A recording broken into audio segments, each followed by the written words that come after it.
বৃদ্ধ পিতামাতা, কোনো পরিবারে পিতা মারা গেছে, মা বেঁচে আছে, কোনো পরিবারে মা মারা গেছে, বাবা বেঁচে আছে। এই মানুষগুলো যে কত অসহায় আপনি চিন্তা করতে পারবেন না। এই মানুষগুলো যে কত বড় অসহায়, সন্তানের কাছে বাড়ির কাজের লোকের সম্মান এই মা বাবার নেই আজকে বর্তমান এই প্রেক্ষাপটে। বহু পরিবারে এরকম লক্ষণীয়। ছেলের বউ, ছেলে দুইজন সমান তালে মানসিক টর্চার করছে মায়ের উপরে, বাবার উপরে। সম্মানিত ভাইরা, আমার বোনদেরকে বলবো, শাশুড়ির উপরে এত অভিযোগ কেন আপনার? শাশুড়ির উপরে এত অভিমান কিসের আপনার? রেডিমেড স্বামী পেয়েছেন, স্বামী কোথা থেকে পেলেন? আসমান থেকে নাজিল হলো?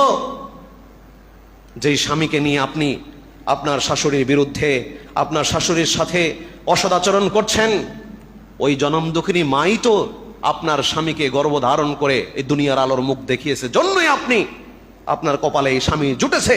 আপনি কাকে কষ্ট দিচ্ছেন?